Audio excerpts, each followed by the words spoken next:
यामाहुः सर्वलोकानां प्रगतिं शास्त्रपारगा तां धर्मचारिणीं शंभो प्रणमामि परां शिवाम.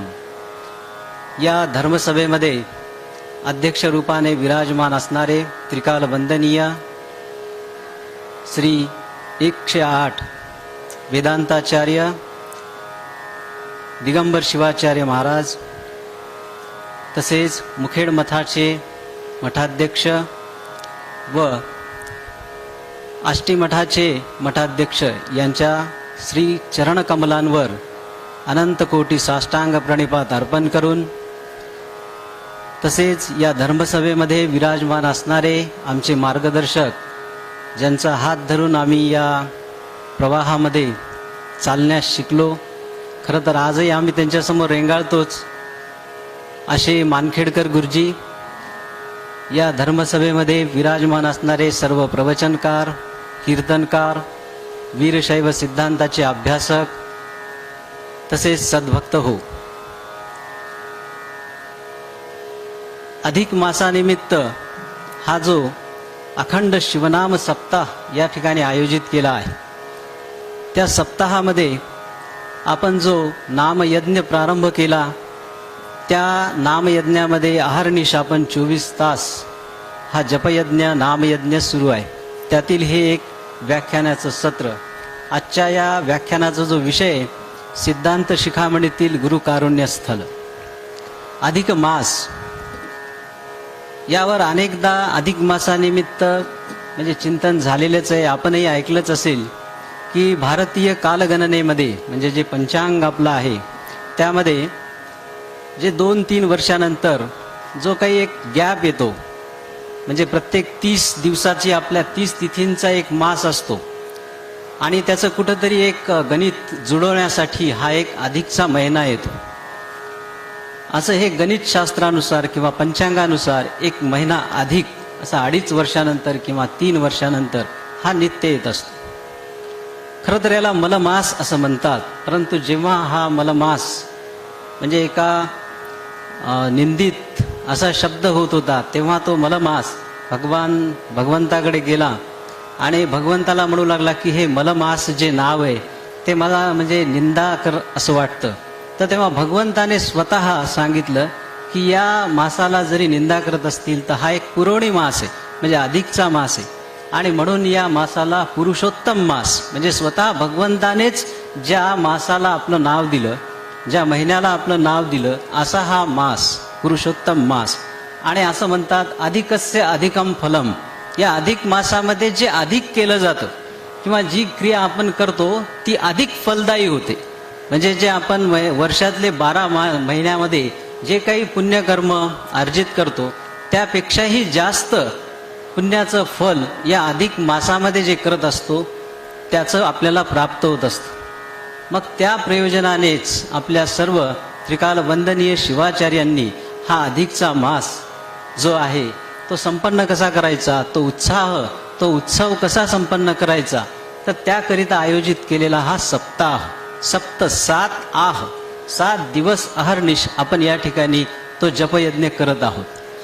तर त्यामध्ये आजचा जो विषय गुरुकारुण्य स्थल, सिद्धांत शिखामणी. सिद्धांत आत्ताच जसं आमच्या स्वामीजींनी सांगितलं की सिद्धांत शिखामणी ग्रंथ यामध्ये 101 स्थल आहेत, 101 टप्पे या अध्यात्मातले वीरशैव सिद्धांतानुसार. त्यामध्ये अंगस्थल आणि लिंगस्थल असे 2 प्रमुख भाग होतात. म्हणजे आपण गुरुकारुण्य स्थलापर्यंत जाण्याच्या अगोदर त्याची एक पार्श्वभूमी संक्षिप्त रीतीने समजून घेऊ की काय. अंगस्थल आणि लिंगस्थल अशा 2 भागामध्ये ही 101 स्थलं विभागलेली आहेत. त्यामध्ये जसं आत्ता सांगितलं गेलं की 19 तत्व या वीरशैव सिद्धांताची पायाभूत मूलभूत तत्वे अशी म्हणून ओळखली जातात, ज्यामध्ये पंचाचार जे 5 आचार आहेत ते 5, त्यानंतर षटस्थल भक्त इत्यादी जी ऐक्यापर्यंत जी स्थलं आहेत ती 6 स्थल, आणि 8 आवरण म्हणजे 8 आवरणे, गुरुलिंग जंगम ही जी आहेत ती 8 आवरणे होत. तर यांची जर एकूण बेरीज केली आपण 5, 6 आणि 8 तर ती 19 होते. मग या 101 वीरशैव सिद्धांताच्या स्थलांमध्ये एकंदरीत या 19 मूलभूत तत्वांचा विचार केलेला आहे. त्यातलं पहिलं जे आहे षटस्थल, षटस्थल सिद्धांत त्यामधला पहिला आहे भक्तस्थल. भक्तस्थल म्हणजे आपला प्रारंभ जिथून होतो, अंगस्थलातील भक्तस्थल. 101 स्थलामधलं पहिलं जे स्थल येतं पिंडस्थल, ते या भक्तस्थलातील पहिलं आहे. पिंड कुणाला म्हणायचं? लोक रूढ जो शब्द आहे त्यापेक्षा वीरशैव शब्दामध्ये या पिंड शब्दाची फार सुंदर व्याख्या केली आहे. थोडं आपण लक्षपूर्वक ऐका की पिंड, आपण लौकिक व्यवहारामध्ये पिंड जो शब्द वापरतो त्याच्यापेक्षाही या सिद्धांतामध्ये जी पिंडाची व्याख्या आली ती फार विलक्षण आहे, फार म्हणजे आपल्या बुद्धीला चालना देणारी. शुद्धांत करणो देही पिंड शब्देन गीयते. म्हणजे या सिद्धांतामध्ये असं म्हटलेलं गेले की शरीराच्या शुद्धतेपेक्षाही शुद्धांत करणो देही पिंड शब्देन गीयते. म्हणजे अनेक जन्माचा फेरा जेव्हा तो जीवात्मा ओलांडून या जन्मामध्ये येतो, मनुष्य देहामध्ये त्याचा जन्म होतो. असं म्हणतात सप्तधातू समपिंडम समयोनी समुद्भवा. जेव्हा हा सप्तधातुमय देह आपल्याला प्राप्त होतो तेव्हा आपल्या त्या भगवान शिवाने आपली जी बॅलन्स शीट असते, आपल्याला आर्थिक व्यवहार फार सुंदर समजतो. पहा आपण किती हुशार आहेत, आपल्यापेक्षा देव खूप हुशार आहे. त्याने काय केलंय की पाप आणि पुण्य हे जेव्हा एक समान पातळीवर येतात तेव्हा तो देह मनुष्य रूपाने जन्माला येतो. शुद्धांत करू, आणि त्याला पिंड असं म्हटलेलं आहे. आणि मग तिथून आपली बॅलन्स शीट पुन्हा सुरू होते. म्हणजे पुन्हा 84 लक्षमध्ये जायचंय का आपल्याला एकेन जन्मना मुक्तीही या वीरशैव सिद्धांतानुसार मुक्त व्हायचंय, हे आपल्या कर्मावर अवलंबून आहे. मग तो शुद्ध झालेला, आता इथं मातृवर्ग आहेत. आता हे उदाहरण आपल्याला समजत नाही की शुद्धांत करणो देही पिंड शब्देन गीयते. त्याच्यापेक्षा आपल्या लौकिक व्यवहारातलं जर आपण उदाहरण घेतलं, दुधाचा भाव काय 50 किंवा 60 70 रुपये लिटर असेल. किती आहे? 1 लिटर दूध घ्यायचं असेल तर किती भाव आहे? किती रुपये? 70 रुपये. आपण काय करतो, 70 रुपये लिटरचं दूध घ्यायचं असेल तर जे आपलं पातेलं असतं ते कसं असतं? कसं असतं? ते स्वच्छ असतं. आणि ते जर पातेलं स्वच्छ नसेल तर काय होतं, ते 70 रुपयाचं दूध त्याच्यामध्ये जर गरम केलं तर ते फाटतं किंवा ते फुटतं किंवा नासून जातं. हा आपल्याला लौकिक व्यवहार समजतो की 70 रुपयाचं जर आपल्याला लिटरभर दूध त्या पातेल्यामध्ये टाकायचं तर ते भांडं स्वच्छ पाहिजे. आणि आपण जर म्हणत असू माझे हृदय भुवन करा आपले सिंहासन, तर ते अंतःकरण किती शुद्ध पाहिजे. म्हणजे त्रैलोक्याचा अधिपती असलेला तो भगवान शिव जर आपल्या ठिकाणी विराजमान व्हावा अशी आपण प्रार्थना करतो. आपण किती हुशार आहेत, 70 रुपयाचं दूध नासू नये म्हणून भांडं स्वच्छ पाहिजे. तर तो त्रैलोक्याचा अधिपती जर आपल्या हृदयात विराजमान करायचा आहे तर आपलं मन किती शुद्ध पाहिजे, आपलं अंतःकरण किती शुद्ध पाहिजे. आणि अंतःकरण म्हणजे काय म्हटलंय? अंतःकरण चतुष्ट आहे. ती जी परिभाषा आहे, अंतःकरण म्हणजे एक नाहीये, अंतःकरण चतुष्ट आहे. खरं तर तो विषय अजून खूप मोठा होईल, आपल्याला आपल्या विषयाकडे यायचं. मन बुद्धी अहंकार आणि चित्त हे जर 4 परिशुद्ध झाले तर अंतःकरण शुद्ध होतं. त्यानंतर काय होतं की शुद्धांतःकरणो देही पिंड शब्देन गीयते. पिंड शब्दाची व्याख्या केली, तो जीवात्मा जन्माला आला. त्यानंतर पिंड ज्ञानस्थल, म्हणजे जेव्हा शरीरात्म विवेकेन पिंड ज्ञानीच कथ्यते. म्हणजे त्या जीवात्म्याला शरीर वेगळं आहे आणि आपला आत्मा वेगळा आहे, हे 2 भाग वेगळे आहेत. हे ज्याला विवेक होतो, हे ज्याला कळतं, त्याला पिंड ज्ञानी असं म्हटलंय. आपलं जर आपल्याला कुठलं अंग दुखत असेल किंवा कुठला विकार झाला तर आपण काय म्हणतो? मी दुखतो असं कोणी म्हणतं का? माझं डोकं दुखतं असा शब्द प्रयोग करतो आपण. म्हणजे मी आणि माझं यामध्ये तिथं अंतर आहे. जीवात्मा आणि ते शरीर, शरीर आणि आत्मा याचा ज्याच्या ठिकाणी विवेक आहे त्याला पिंड ज्ञानी असं म्हटले. हा दुसरा भाग झाला. तिसरा भाग जो आहे तो म्हणजे संसार हेय स्थल. जेव्हा त्या पिंडाला पिंड ज्ञान होतं, म्हणजे शरीर आणि आत्मा हे 2 भिन्न आहेत. ह्याच्यापेक्षा सोपं उदाहरण जर घ्यायचं असेल तर वाहन आहे आणि आपण त्यामध्ये बसलेले आहेत. वाहन आणि आपण वेगळे आहेत ना, ह्याच्यापेक्षा भगवद्गीतेमध्ये खूप सुंदर सांगितलंय बा. क्षेत्र आणि क्षेत्रज्ञ हे जे प्रकरण आले त्यामध्ये तिथं खूप सुंदर रीतीने भगवंताने याचं विवेचन केले की जीवात्मा आणि शरीर म्हणजे जसं आता आपण इथून कार्यक्रमातून घरी गेलो आणि ड्रेस ज्याप्रमाणे बदलून ठेवतो त्याप्रमाणे जीवात्मा आपलं शरीर बदलतो. आपल्याला कधी दुःख झालंय का की आपण इथून घरी गेलो आणि हा ड्रेस काढून ठेवलाय, असं कोणी रडलंय का की नाही नाही हा ड्रेस फार प्रिय होता आणि मी आता काढून ठेवतो? इतक्या सहज रीतीने आपला आत्मा आपलं शरीर सोडत असतो. असं त्या ठिकाणी उदाहरण येतं. म्हणजे ज्याप्रमाणे आपण वस्त्र बदलतो त्याप्रमाणे जीवात्मा आपलं शरीर बदलत असतो. तो विवेक ज्या ठिकाणी येतो त्याला असं म्हटलंय पिंड ज्ञानी. आणि मग जेव्हा व्यक्तीला हे कळतं की आपण वेगळे आहेत, म्हणजे त्यामध्ये विराजमान असलेला तदंशो जीव नामकः, त्या शिवाचा जो अंश आहे त्याला जीव असं म्हटलेले. या 3.5 हाताच्या देहाला नाही, 3.5 हाताच्या या देहामध्ये जो विराजमान आहे त्याला त्यांनी तदंशो जीव नामकः अशी संज्ञा दिली. आणि हे ज्याला लक्षात येतं मग तो सर्व प्रकारच्या आध्यात्मिक आदिदैविक म्हणजे जे त्रिविध ताप आहे याच्यापासून, या दुःखांपासून तो निवृत्त होतो. आणि त्याच्या मनामध्ये मग संसार हेय स्थल, हे जे तिसरं स्थल आहे या तिसऱ्या स्थलामध्ये तो येतो. त्याला या संसारामध्ये आपण सगळेजण कशामध्ये आसक्त असतो? मी, माझं शरीर, माझी पत्नी, माझे पुत्र, माझी मालमत्ता, माझ्या कुलाचे असलेले आचार, या सगळ्या गोष्टींमध्ये आपण अडकलेलो असतो. आणि हा जीवात्मा या ठिकाणी त्याच्या मनामध्ये या सर्व वस्तूंविषयी जेव्हा त्याच्या ठिकाणी विवेक येतो, शरीर आणि आत्मा वेगळे आहेत, तेव्हा त्याच्या मनामध्ये या सर्व गोष्टींबद्दल हेयता निर्माण होते. कारण त्याच्या हे लक्षात येतं की आपण जो आहोत तो मध्ये बसलेला तो जीवात्मा आहे, हे शरीर नाही. आणि या सगळ्या गोष्टी प्रिय कशाला आहेत? तर त्या शरीराला आहेत.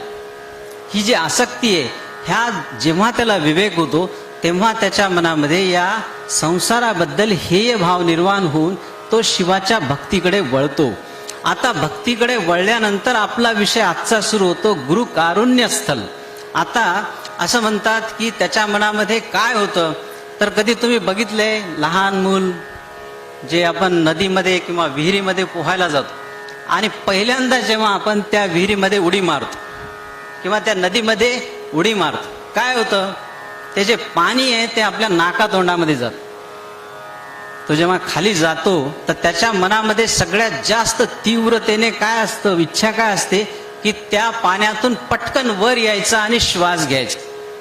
तर त्या ठिकाणी तो जीव जेव्हा तो मुलगा किंवा ती मुलगी जेव्हा त्या पाण्यात पडते आणि त्याच्या ठिकाणी जी तळमळ होते की आता मला पटकन वर आलं पाहिजे आणि श्वास घेतला पाहिजे, इतकी तळमळ जेव्हा त्या सद्भक्ताच्या ठिकाणी निर्माण होते आणि तो जेव्हा तेवढ्या तळमळीने या संसारातून मुक्त होण्याची इच्छा करतो तेव्हा तो त्या गुरुकारुण्य स्थलामध्ये प्रवेश करतो. मंडक उपनिषदामध्ये असं म्हटलंय आणि तोच संदर्भ मरितोंडदार्यांनी गुरुकारुण्य स्थलाच्या आपल्या व्याख्येमध्ये सर्वात प्रथम केला. समित्पानिहि श्रोत्रियम ब्रह्मनिष्ठम, म्हणजे जर त्या तद्विज्ञानार्थम, म्हणजे जर आपल्याला ते तत्व काय, ते शिवतत्व कोणतं आहे हे समजून घ्यायचं असेल, तद्विज्ञानार्थम सद्गुरु मेवाभिगच्छेत. मग हे आपल्याला जर जाणून घ्यायचं असेल, जसं आता मी समजा इथपर्यंत प्रवास करून आलोय तर आपल्याला कुणाला तरी विचारावं लागतं की तिथपर्यंत मी कसा जाऊ. कुठेतरी आपल्याला एक मार्गदर्शक हवा असतो.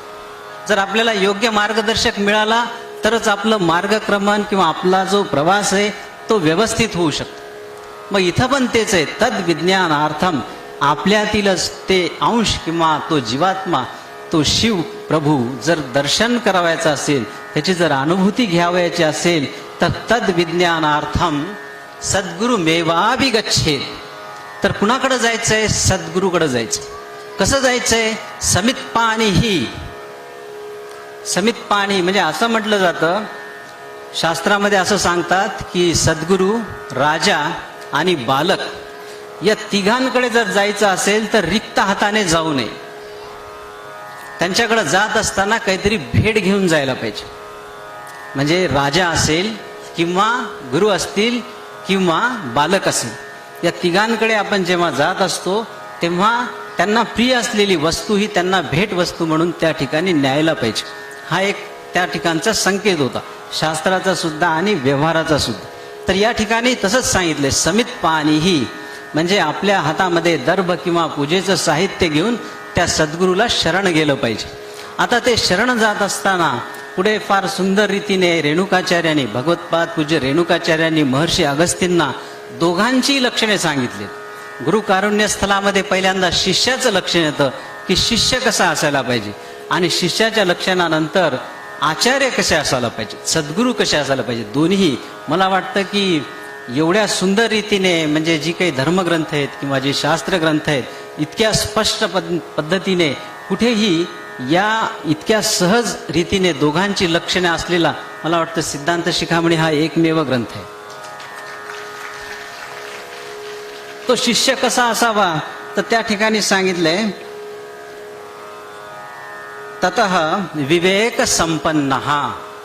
मग जेव्हा त्याच्या मनामध्ये जिज्ञासा निर्माण होते किंवा ती उत्सुकता निर्माण होते, मुक्त होण्याची इच्छा निर्माण होते, तर तो भक्त पहिल्यांदा कसा असला पाहिजे, विवेक संपन्न असला पाहिजे. त्याच्या ठिकाणी नित्य काय अनित्य काय याचा विवेक असला पाहिजे. पहिलं लक्षण आहे शिष्याचं, पहिलं लक्षण आहे तो विवेकी असावा. त्यानंतर दुसरं आहे विरागी असावा. म्हणजे त्याच्या ठिकाणी जे आपण संसार हे स्थलामध्ये गोष्टी बघितल्या, मी आणि माझं याच्याविषयी एक वैराग्य भाव त्याच्या ठिकाणी जन्माला आला पाहिजे. त्यानंतर शुद्ध मानस, त्याचं जे मन आहे ते अतिशय परिशुद्ध असलं पाहिजे. आणि शेवटचं म्हणजे तो जिज्ञासू असला पाहिजे. जिज्ञासू म्हणजे काय, हे लहान मुलं आहेत बघा, ह्यांना किती प्रश्न पडतात, ती त्यांच्या ठिकाणची जिज्ञासा आहे. प्रत्येक आपल्या घरी जर लहान मुलं असेल तर आपल्याला आठवत असेल, एखाद ते इतकं प्रश्न विचारतात आपल्याला की हे काय, हे काय, हे काय. ही जी आहे ती जिज्ञासा आहे. तशी आपल्या मनामध्ये जी जिज्ञासा या अध्यात्माविषयी, या सिद्धांताविषयी, ज्याचं आपण पारायण करतोय त्या परमरहस्य ग्रंथाविषयी, ज्याचं आपण रोज इथं कीर्तन करतोय त्या अभंगांविषयी, जो आपण पाठ करतोय त्या शिवपाठातील पंक्तीविषयी असली पाहिजे. की हे का, आपल्या ठिकाणी प्रश्न आला पाहिजे, शिवपाठ करा म्हणजे काय, शिवपाठ बघा ना, साधाच प्रश्न आहे. ही जी असते ती जिज्ञासा, हे जे कुतूहल किंवा आपल्या प्रश्ना म्हणजे आपल्या मनामध्ये जेव्हा हे प्रश्न निर्माण होतात त्याला जिज्ञासा असं म्हटलं जातं. त्यानंतर अशी ही शिष्याची 4 लक्षणे या ठिकाणी सांगितले. तो विवेकी असावा, त्यानंतर तो विरागी असावा, त्यानंतर त्याचं मन जे ते शुद्ध असावं, आणि तो जिज्ञासू असावा. ही 4 लक्षणे त्या शिष्याच्या ठिकाणी असली पाहिजे, तरच तो शिष्य जो आहे तो शिष्य म्हणून घेण्यास पात्र आहे. आता यानंतर मात्र आचार्यांनी म्हणजे भगवत्पाद पूज्य रेणुकाचार्य जे ते शिवाचार्य किंवा आचार्य कसे असावेत यांची लक्षणे सांगितली. आपण जेव्हा आपल्या आचार्यांकडे पाहतो तर आपल्याला प्रत्येक शिष्याला याची अनुभूती येते. हे कारुण्य जे शब्द वापरलाय ना तो उगच नाही वापरला. कारुण्य आहे, करुणा आहे, दया नाहीये. शब्दाचा अर्थ समजून घ्या. जिथं करुण भाव आहे, वात्सल्य पण शब्द नाहीये, तिथं करुण आहे. करुणची कारुण्यता म्हणजे त्यांनी आपल्यावरती कृपा केलेली आहे, म्हणजे अनुग्रह केलेला आहे. जी ती करुणा आहे, त्यांचा जो आशीर्वाद या ठिकाणी प्राप्त झालेला आहे, ते आचार्य कसे असावेत तर त्याची लक्षणे सांगितले. लोकविख्यातम, ते आचार्य हे प्रसिद्ध असावेत. त्यानंतर लोभ मोह विवर्जितम, लोभ पापस्य कारणम असं म्हटलं जातं. आणि आपले आचार्य जे असतात ते लोभ आणि मोह यांनी विवर्जित असतात. त्यांच्या ठिकाणी या लोभ आणि मोह या दोन्हींनाही बिलकुल तिळमात्र थारा नसतो. त्यानंतर आत्मतत्व विचारज्ञम, त्यांच्या ठिकाणी आत्मतत्वाचंच नेहमी जो असतो ते चिंतन चालू असतं. विमुक्त विषय भ्रमम, आपल्या ठिकाणी अनेक विषयांचा गोंधळ असतो, परंतु आपल्या आचार्यांच्या मनामध्ये कुठल्याही विषयाबद्दल संदिग्धता नसते. त्यांना तुम्ही कुठल्याही त्या प्रश्नाच्या विषयी विचारा, त्यांची जी मतं असतात ती स्पष्ट असतात. विषय विभ्रमम, विषयाची अगदी स्पष्टता आपल्याला त्या ठिकाणी बघायला मिळते. शिवसिद्धांत तत्वज्ञम, ज्यांनी या शिवसिद्धांताच्या प्रत्येक तत्वाचा स्वतः अनुभव घेऊन ते आपल्याला त्याचं ज्ञान देत असतात. छिन्न संदेह विभ्रमम, आपल्या ठिकाणी जे काही संदेह निर्माण होतात किंवा जे काही प्रश्न निर्माण होतात त्यांचं ते काय करतात, परिहार करतात, त्यांचा छेद करण्याचं कार्य आचार्य करतात. सर्व तंत्र प्रयोगज्ञम, सर्व तंत्रांचा प्रयोग कसा करायचा हे त्यांना माहीत असतं. धार्मिकम, ते धर्माचरण करणारे असतात. सत्यवादिनम, सत्य बोलणारे. कुलक्रमागत आचारम, ते स्वतःही आपल्या वीरशैव परंपरेनुसार आचरण करतात आणि आपल्याही कडून ते करून घेत असतात. कुमार्ग आचार वर्जितम, शिवध्यान परम, ते सतत शिवध्यानामध्ये नियुक्त असतात. शांतम, शिवतत्व विवेकिनम, शिवतत्वाचा त्यांच्या ठिकाणी विवेक असतो. भस्मोद्धूलन निष्णातम, जे काही आपण भस्म धारण करतो त्याची जी विधी आहे ती पूर्णपणे त्यांना अवगत असते. भस्मतत्व विवेकिनम, भस्मतत्वाचा त्यांच्या ठिकाणी विवेक असतो. त्यानंतर त्रिपुंड धारण कंठम, धृतरुद्राक्ष मालिकम, त्यांनी त्रिपुंड रुद्राक्ष हे धारण केलेले असतात. लिंग धारण संयुक्तम, त्यानंतर लिंग पूजा परायणम, लिंगांग योग तत्वज्ञम. आता हे जी आहे ना, या सर्व लक्षणांमध्ये ही सगळ्यात सुंदर परिभाषा म्हणजे लिंगांग स्थल भेदज्ञम. सगळ्यात मला तर सुंदर म्हणजे परिभाषा वाटते की आचार्य म्हणजे काय, तर लिंगांग योग तत्वज्ञम. यामध्ये पूर्ण वीरशैव सिद्धांत आला. लिंगस्थल, अंगस्थल, शिवयोग यांचं ज्यांना पूर्णपणे मर्म झालेलं आहे अशा त्या 101 स्थलामध्ये आपले पूर्ण विषय येतात. आणि 101 स्थलांचं आचार्य, हे पहा आपण शिवाचार्य शब्द वापरतो. आचार्य हे जे पद आहे ना, त्याची परिभाषा करताना निरुक्तकार यास्क असं म्हणतात, आचिनोती बुद्धिम, म्हणजे जे आपल्या बुद्धीला काय करतात, प्रचलित करतात. आणि दुसरं आचारम ग्राहयती, त्यांनी स्वतः आचरण केलेलं आहे आणि मग ते आपल्याकडून आचरण करून घेतात, त्यांना आचार्य असं म्हणतात. आचार्य होणं इतकं सोपं नाहीये. जर शास्त्राला विचारलं तर त्याला असं म्हणतात की तलवारीच्या पात्यावर चालणं जसं कठीण आहे तसं हे आचार्य पद आहे. म्हणजे इतकं ते कठीण व्रत आहे. आणि त्या कठीण व्रतामध्ये लिंगांग स्थल भेदज्ञम आणि श्री गुरु शिववादिनम अशी ही जी लक्षणं आहेत ती या प्रकारची खूप मोठी श्रंखला भगवत्पाद पूज्य रेणुकाचार्यांनी महर्षी अगस्तींना आचार्य लक्षणांमध्ये सांगितलं. आता तो शिष्य जेव्हा अशा त्या आचार्यांकडे जातो तेव्हा ते आचार्य काय करतात, भक्ती भयान्वितम, म्हणजे त्या शिष्याने सेवेत परमाचार्यम, जेव्हा तो सद्भक्त किंवा तो शिष्य अशा त्या आचार्यांकडे जातो तेव्हा त्यांनी भक्ती भयान्वित म्हणजे भक्तिपूर्वक आणि त्यांच्याविषयी आदर भीतीयुक्त असं त्याने वर्तन करावं आणि सेवेत त्यांची सेवा करावी. असं म्हटलंय 6 महिने किंवा 1 वर्षभर त्यांच्या त्या मठामध्ये राहून आपण त्यांची सेवा करायची. आणि मग त्यानंतर जेव्हा त्या आचार्यांनी शक्तिपातम समालोक्य, त्याच्या ठिकाणी तो भाव आहे का. आज आपल्याला खूप चांगल्या सुविधा मिळत आहेत, आपण खूप चांगल्या काळामध्ये आहोत असं समजा. पूर्वी काय होतं की प्रत्येक मठामध्ये किंवा आश्रमामध्ये जेव्हा आचार्य राहायचे तेव्हा विद्यार्थ्याला त्यांच्या गुरुकुलामध्ये जाऊन हा सगळा म्हणजे जो सिद्धांत आहे तो शिकून घ्यावा लागायचा. आता आपण पाहतो की गावोगाव आपल्याकडे दीक्षाविधी होतात. आता आपण इतके सगळेजण बसलेले आहेत, आपल्या सगळ्यांचा दीक्षाविधी संस्कार झालेला आहे. आपण असं इथं गृहीत धरू की 1000-2000 व्यक्ती बसलेले आहेत. आपण 1000-2000 व्यक्तींनी जर ठरवलं की आपण या इतक्या कुटुंबांचं प्रतिनिधित्व करतो, आपल्या घरातील असा एकही व्यक्ती असू नये की ज्याचा दीक्षा संस्कार झाला नाही. किती जण होतील, आपल्या कुटुंबामध्ये कमीत कमी 5 लोक आहेत. त्या 5 लोकांचा तरी आपल्या आचार्यांकडून दीक्षा संस्कार झालाच पाहिजे. तो कंपल्सरीच आहे. जरी बाकीचं आपल्याला तत्व कळालं नाही किंवा त्यातलं मर्मज्ञ नाही कळालं तर ही एक बेसिक गोष्ट, ही एक मूलभूत गोष्ट आहे की जी आपण आज करू शकतो. आणि आज तर आपल्या गावामध्ये येऊन, आपल्या म्हणजे क्षेत्रामध्ये येऊन हे विधी होतात. पूर्वी तरी मठात जावं लागायचं, 6 महिने वर्षभर त्या आचार्यांची सेवा करावं लागायची. आणि मग जर आचार्यांना वाटलं की हा योग्य आहे तरच ते त्याला दीक्षाविधी देत होते. शक्तिपातम समालोक्य, त्याच्या ठिकाणी जर तो शक्तिपात झालेला असेल तरच आचार्य त्याच्यावर अनुग्रह करत होते. आणि त्यावेळेस जी प्रार्थना आहे, भो कल्याण महाभाग शिवज्ञान महोददे आचार्यवर संप्राप्तम रक्ष माम भवरोगिनम, अशी प्रार्थना त्या शिष्याने त्यांना करायची. भो कल्याण महाभाग शिवज्ञान महोददे, शिवज्ञानाचा सागर असलेले हे आचार्यवर तुम्ही माझं रक्षण करा. रक्ष माम भव रोगिनम. हे पहा, आपण जे जन्माला आलोत ना, हा पण एक रोग आहे.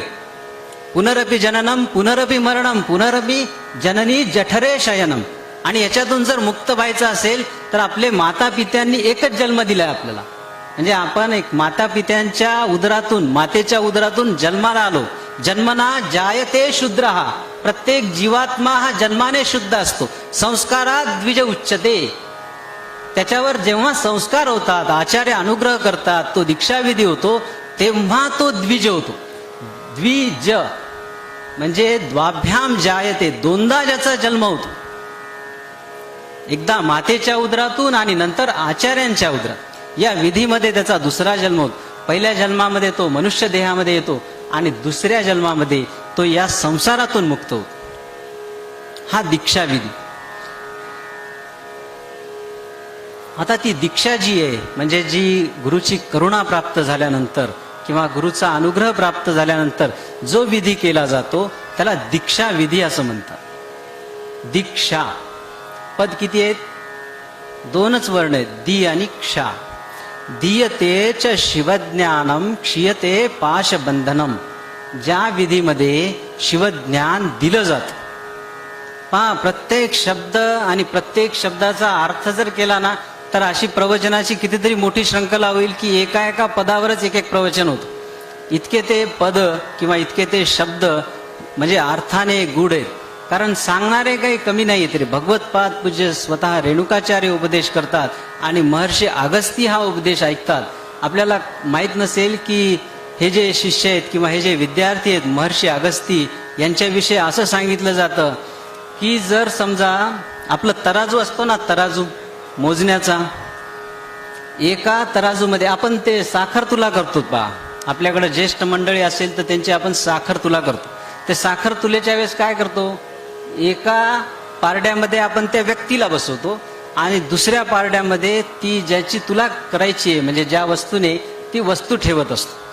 तर असं जेव्हा ठरवलं गेलं की महर्षी अगस्तींची तुला करायची आहे, तर असं म्हणतात की महर्षी अगस्ती जर एका पारड्यात बसले आणि दुसऱ्या पारड्यात समस्त देवी देवता जर बसल्या तर महर्षी अगस्तींचं पुण्य इतकं होतं की ते पारडं त्यांचं जडवायचं.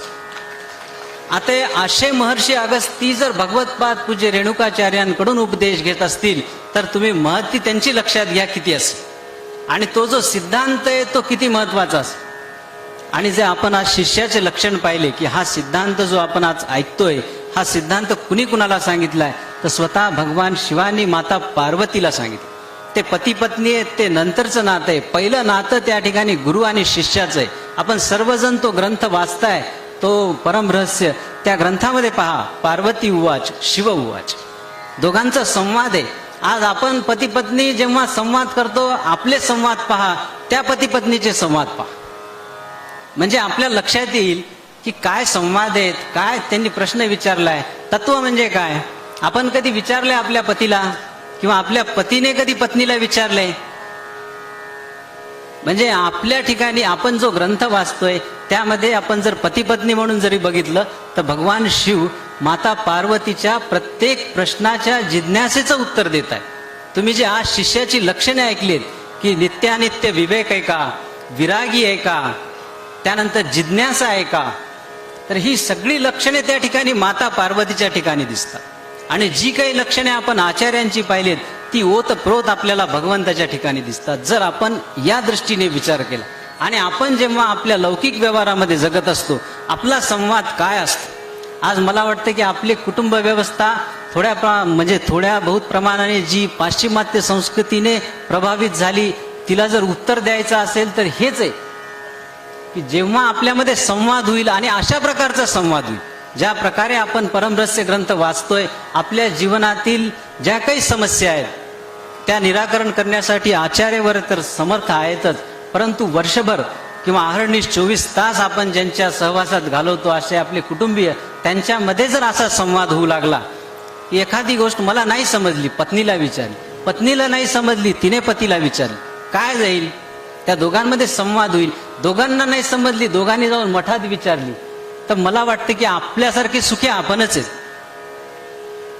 आपण चिंतन कशाचं करतो ह्याचं म्हणजे अवलोकन करण्याची पण वेळ.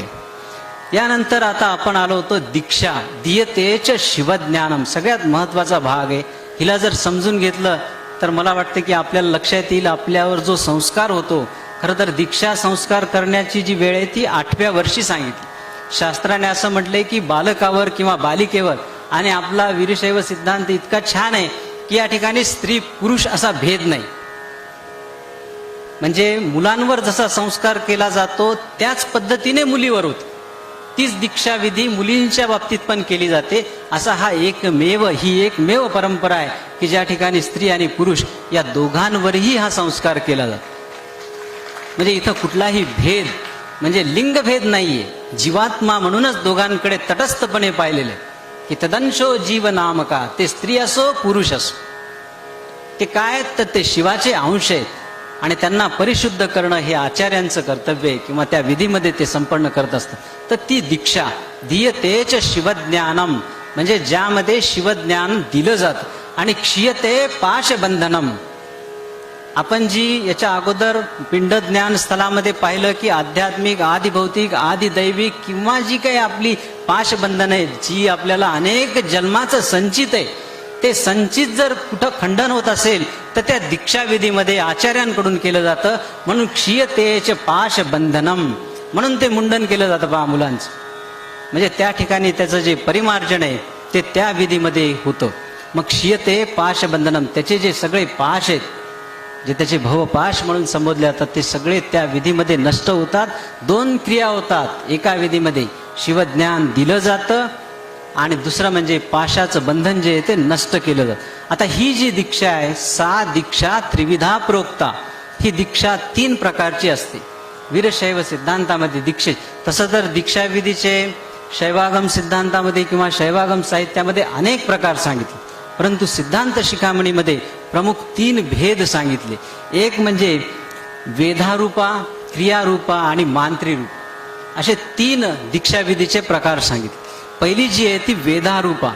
गुरोर आलोक मात्रेन हस्तमस्तक योगतः, म्हणजे जेव्हा गुरु त्याच्याकडं कृपापूर्ण दृष्टीने पाहतात आणि त्याच्या मस्तकावर हात ठेवतात. आता पहा, साधं उदाहरण आहे. समई आहे, आपल्या समोर एक समई आहे. समईमध्ये आपण तूप किंवा तेल ओतलं, खूप चांगल्या कापसाची वात तयार केली आणि ती वातही त्यामध्ये तेवत ठेवली, तर ती आपोआप लागते का? सुवर्णाची जरी ती समई असेल, त्यामध्ये खूप परिशुद्ध असलेलं तूप किंवा तेल जरी टाकलं आणि वातही खूप सुंदर केली, तर तिला प्रज्वलित करण्यासाठी काय लागतं? अग्निपुंज लागतो. दुसरी एक ज्योती त्या ठिकाणी पाहिजे जी त्याला प्रज्वलित करते. मग ती क्रिया या हस्तमस्तक योगता म्हणजे या विधीमध्ये होत असते की जे गुरुवर्य आहेत, जे त्या ज्योतिपुंज स्वरूपी आहेत, ते काय करतात? त्या जीवात्म्यातल्या त्या तदंश म्हणजे ते जे आहे ते तत्व आहे त्याला प्रज्वलित करतात. का समईमध्ये शक्ती नाही का? आपल्याला जळताना तर असं वाटतं, आपण काय म्हणतो, समई तेवते किंवा दीप ते जे आहे त्याच्यामध्ये तुम्ही नुसतं ठेवा, तूप चांगलं ठेवा, समईत त्या वात ठेवा, ती समई ठेवा, ती प्रज्वलित होऊच शकत नाही जोपर्यंत त्याला ते तेजपुंजाचा स्पर्श होत नाही. म्हणून तो किती सुंदर असो, किती कुलवान असो, किती आचारवान असो, जोपर्यंत ही वेधारूपा त्या ठिकाणी येत नाही, हस्तमस्तक योग होत नाही, तोपर्यंत त्याच्यामधला तो जीवात्मा, तो त्याचा प्रवास सुरू होत नाही, त्याची ती दीक्षाविधी सुरुवातच होत नाही. त्यानंतर दुसरा टप्पा त्या दीक्षाविधीतला जो आहे तो म्हणजे मांत्री. मांत्री दीक्षेती सा प्रोक्ता मंत्र मांत्रोपदेशिनी. आचार्य काय करतात या मांत्री दीक्षेमध्ये? त्या शिष्योत्तमाच्या दक्षिण कर्णामध्ये म्हणजे उजव्या कर्णामध्ये प्रणव आणि प्रणव सहित पंचाक्षरी मंत्राचा त्याला उपदेश करतात. आता तो उपदेश कशासाठी आहे? आपण सतत मनन करत असतो. आता इथं बसलोत आपण, प्रत्येक जण इथंच आहे का असा जर प्रश्न विचारला तर किती वेळा आपण घरी जाऊन आलो, किती वेळा आपण शेताकडे जाऊन आलो, किती वेळा आपण आपल्या व्यापारपेठेत जाऊन आलो, किती वेळा आपण आपल्या कार्यालयात जाऊन आलो, किती वेळा जाऊन आलो असा जर प्रश्न किती वेळा आपण आपल्या किचनमध्ये जाऊन आलो. बघा, म्हणजे हे मनन आपलं सतत चालू आहे. तर हे मनन जर थांबवायचं असेल आणि त्याला जर अंकुश द्यायचा असेल तर हे प्रणव सहित पंचाक्षरीचा उपदेश त्याच्या कानामध्ये दिला जातो. आणि असं म्हणतात की 21,600 वेळेस जीवात्मा हा एका 24 तासामध्ये श्वास घेणे सोडणे अशी जी श्वास प्रश्वास ही जी प्रक्रिया आहे ती 21,600 वेळेस करतो. तर प्रत्येक श्वासागणित एकदा आपण त्याचा जप केला पाहिजे, म्हणजे एकदा आपण त्याचं नामोच्चारण केलं पाहिजे, की ज्यानं आपल्याला इतकं सुंदर हे शरीर किंवा हा जो उपहार स्वरूप हा जीव म्हणजे हे मनुष्य देह दिलेला आहे, अशा त्या भगवंताप्रती अशा त्या गुरुवर्यांच्या प्रती ऋण व्यक्त करण्यासाठी त्याचा आपण जप किंवा नामस्मरण केलं पाहिजे. म्हणून ती मांत्री दीक्षा. आणि तिसरी जी आहे कुंड मंडलिकोपेता क्रिया दीक्षा क्रियोत्तरा, ज्यामध्ये प्रत्यक्ष क्रिया होते. ज्या ठिकाणी मंडप म्हणजे जी दीक्षाविधी होते ते आपण सर्वांनीच पाहिले, सगळ्यांचा दीक्षाविधी झालेलाच आहे की मंडप सजवला जातो, त्यानंतर शुभमास शुभतिथी शुभ मुहूर्त असं सगळं त्या ठिकाणी असतं. आणि त्या ठिकाणी मग पंचकलश स्थापना होते. आणि जे आचार्य म्हणजे पट्टाभिषिक्त आहेत असे ते शिवाचार्य या सर्व आणि पंचाचार्य त्या ठिकाणी कलश रूपाने विराजमान असतात. अशा त्यांच्या साक्षीने नवग्रहाची स्थापना असते.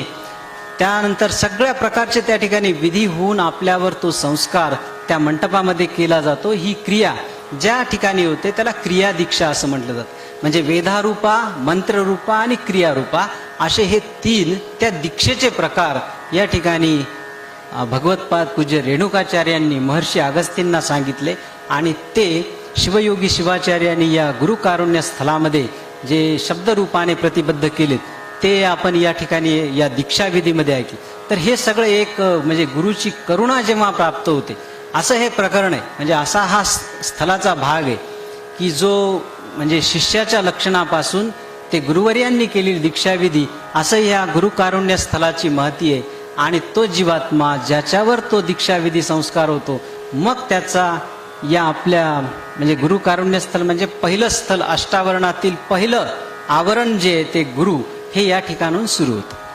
असा हा भाग आपण आज या व्याख्यानाच्या माध्यमातून ऐकलेला आहे. मी जसं म्हणजे आजचे खरं तर सगळे आचार्यवर या ठिकाणी बसलेले आहेत, त्यांच्यासमोर माझं हे बोलणं म्हणजे मातेच्या समोर जसं बालक रांगत असतं त्या पद्धतीचं आहे. तरीसुद्धा मी हा एक छोटा प्रयत्न आपल्या समस्त आचार्यांच्या समोर केलेला आहे. झालेली ही जी वाङ्मयीन सेवा आहे, हे जे वाक्पुष्प आहे, मी समस्त शिवाचार्यांच्या चरणकमलांवर अर्पण करतो आणि मी माझ्या वाणीला विराम देतो. ओम शांती शांती शांती.